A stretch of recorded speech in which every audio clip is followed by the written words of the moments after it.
Good morning children. How are you all? We will continue with solution of chapter number 4. Question number 1. Define the following term. Number 1. Malleability.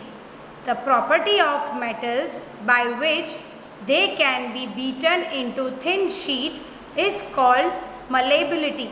ये malleability क्या होता है बच्चों कि जो metal को हम बीट करके उसे हम थिन शीट्स में कन्वर्ट करते हैं उसे हम मलेबिलिटी बोलते हैं, right.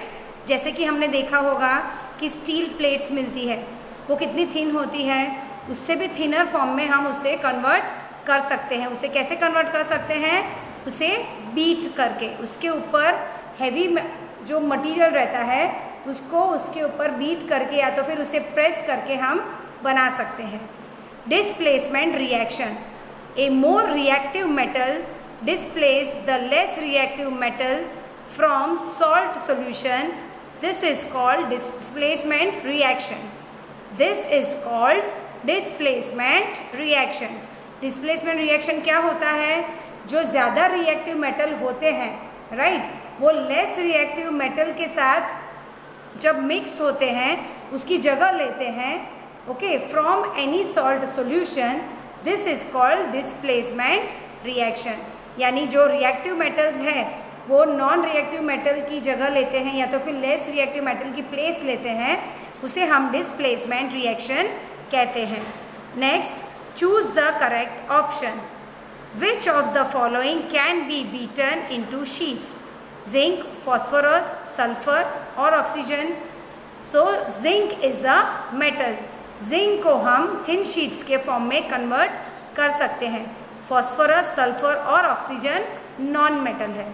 Which of the following statement is correct? All metals are ductile, all non metals are non ductile, generally metals are ductile, some non metals are ductile. Ductile का meaning क्या होता है? उसे थिन वायर में हम draw कर सकते हैं, right. So first option is all metals are ductile. नहीं, सब मेटल्स को हम थिन वायर में ड्रॉ नहीं कर सकते हैं। अब सेकेंड है non metals. Non metals are also not ductile. Generally metals are ductile, यानी ज़्यादातर मेटल डक्टाइल है। That is the correct answer, right. Question number 3. Which metal exist in liquid state at room temperature?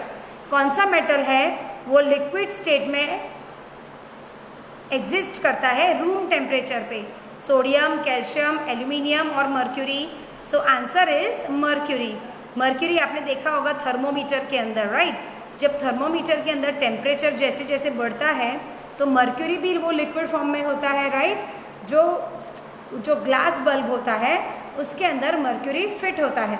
तो जैसे जैसे temperature बढ़ता है वो liquid form ऊपर जाके हमें टेम्परेचर का मार्किंग दिखाता है, क्योंकि वो लिक्विड फॉर्म में कन्वर्ट होता है, इसके लिए वो ये लिक्विड फॉर्म में वो ऊपर तक पहुंच सकता है, राइट। अगर हम उसकी जगह पे कुछ स्टिफ मेटल्स ले लें तो वो लिक्विड फॉर्म में कन्वर्ट नहीं होते हैं, तो क्या होगा कि वो उसी जगह पे रहेगा और हमें वो टेम्परेचर नहीं दिखाएंगे, right. Which metal is stored in kerosene? निकल, कॉपर, सोडियम और magnesium. So sodium metal is stored in kerosene. Sodium को अगर हमें स्टोर करना है तो वो केरोसिन के अंदर ही हम कर सकते हैं, right. Which metallic element is chemically very reactive? कौन सा जो मेटालिक एलिमेंट है वो केमिकली ज़्यादा रिएक्टिव है? पोटेशियम, सिल्वर, कैल्शियम और gold. So first is potassium. Potassium जो होता है वो मेटालिक एलिमेंट जो उसका होता है वो केमिकली ज़्यादा रिएक्टिव होता है। Which of following element is non metal? Carbon, copper, calcium, potassium. ये चारों में से कौन सा एलिमेंट नॉन मेटल का है? So A is carbon. Carbon is a non metal, right children.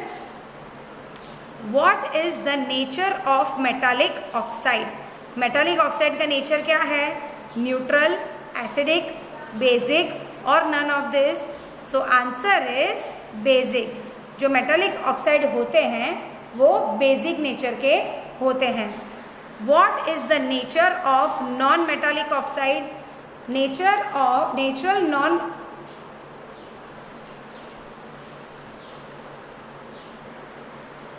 Question number 7. What is the nature of metallic oxide? Neutral, acidic, basic और none of this? तो ये जो metallic oxide होते हैं उसका nature क्या होता है? Basic, right? What is the nature of non-metallic oxide? Neutral, acidic, basic और none of this? So it is acidic.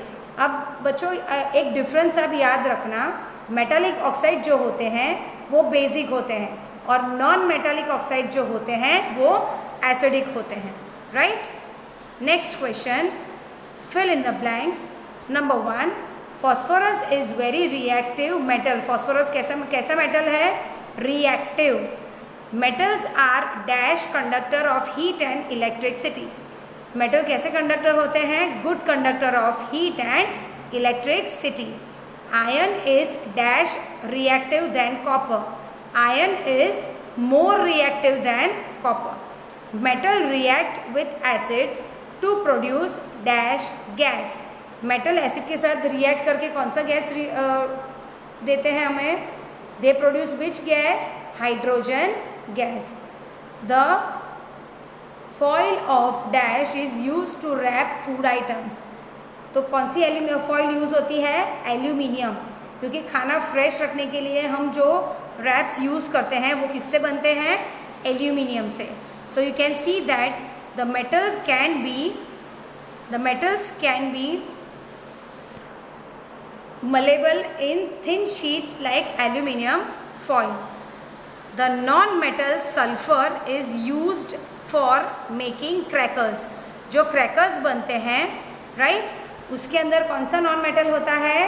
Sulphur. Sulfur is a non-metal which is used in making crackers. Dash is used in fertilizers to enhance the growth of plant. Okay, तो हम कौन सा use करते हैं? Nitrogen. Nitrogen helps in growth of plant. Straight, true or false? Generally non-metal react with acids. False. Non-metal does not react with acid. Sodium is very reactive metal. True. Copper displaces zinc from sulfate solution. False. Coal can be drawn into wires. False.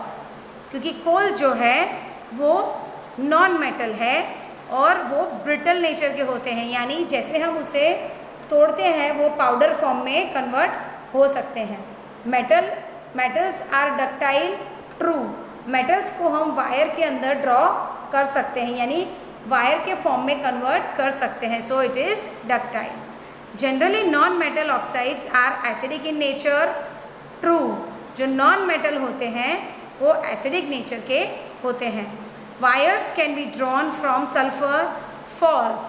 क्योंकि sulphur जो है वो एक non metal है और वो बहुत soft होते हैं, उसे पाउडर फॉर्म में भी हम कन्वर्ट कर सकते हैं, but it can not be drawn. Question number 5. Some properties are listed in the following table. Distinguish metal and non metal on the basis of properties. Appearance. तो अपीयरेंस मेटल का कैसे होता है? Lustrous. Non metal non lustrous. Hardness. Metals are hard except sodium and potassium and non-metals are generally soft. Number 3, malleability. Generally malleable and non-metals are non-malleable. Ductility. Metals are generally ductile and non-metals are non-ductile. Heat conductor.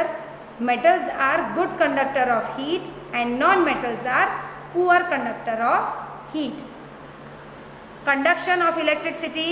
Metals are good conductor of electricity and non-metals are poor conductor of electricity. Thank you and have a nice day, children. We will continue question 6 in our next session.